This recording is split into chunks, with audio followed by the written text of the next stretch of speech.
خیر،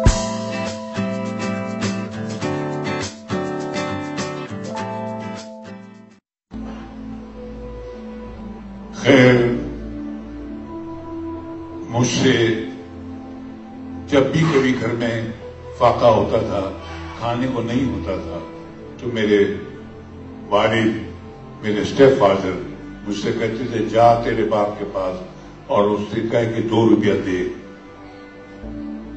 میں جاتا تھا، چھوٹا سا بچہ، روزانہ جا کے میرے باپ سے، میرے ابا سے 2 روپے مانگ کے لاتا تھا۔ وہ 2 روپے دیتے تھے، وہ 15 روپے ان کی تنخواہ تھی، کب تک دیں گے وہ 2 روپے کے لاتا تھا، اس میں 1 روپے کا آٹا، 8 آنے کی دال، 8 آنے کا گاسلیٹ، اس میں کھانا بنتا تھا۔ جب کھانا میری ماں بنا لیتی تھی تب ہم کھاتے تھے۔ یہ زندگی یوں ہی گزری ہے سر، زندگی نے عیش نہیں کرایا۔ جب کھانے کا وقت تھا تب روٹی نہیں ملی، اور جب روٹی آئی تو بھوک مر گئی۔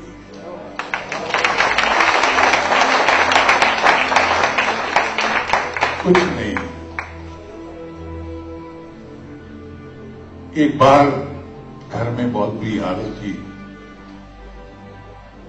گلی کے بچوں نے کہا ارے تو کیا روزانہ اسکول جاتا ہے، چل ہمارے ساتھ جا کے کسی وہ بولی کاکا کے یہاں پر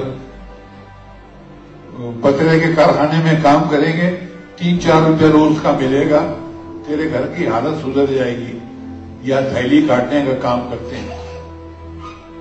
اب میں ان کے ساتھ، میں نے کتابیں پھینک دی، میں نے کہا یہ صحیح ہے، اور میں ان کے ساتھ 3rd فلور پہ ہمارا مکان تھا، وہ روم میں سے چلتا ہوا میں نے ایک سیڑھی سے نیچے پاؤں رکھا، ابھی پاؤں رکھا ہی تھا کہ مجھے لگا کاندھے پہ کسی نے ہاتھ رکھا ہے۔ میں نے مڑ کے دیکھا، میری ماں کھڑی تھی۔ میری ماں نے کہا میں جانتی ہوں تو کہاں جا رہا ہے، تو ان کے ساتھ جا رہا ہے 3 روپے اور 4 روپے روز کے کمانے کے لیے، تاکہ ہمارے گھر کی غریبی دور ہو جائے۔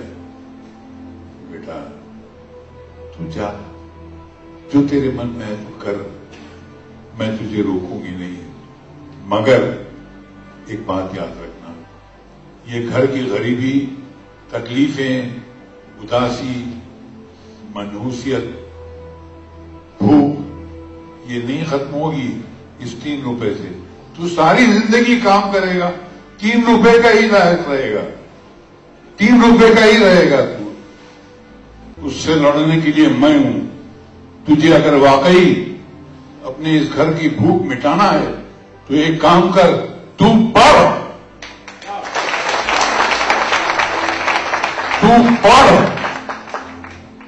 میں تیرے ساتھ دکھ جھیلوں گی۔ میری اس ماں نے اس دن اس طریقے سے پڑھ کہا کہ میرے لگا سر سے لے کے پیر تک روم روم میں کسی نے پگھلا ہوا سیسا میرے اندر ڈال دیا۔ میں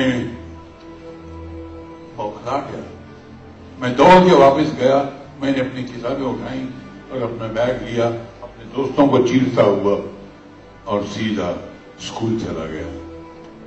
وہاں سے لے کر میں نے ایجوکیشن کمپلیٹ کرنے تک کبھی مڑ کے نہیں دیکھا۔ زندگی کے ہر دکھ، ہر تکلیف، ہر چیز کو ماں نے، جب کبھی دکھ ہوتا تھا ماں سر پہ ہاتھ رکھ دیتی تھی، بس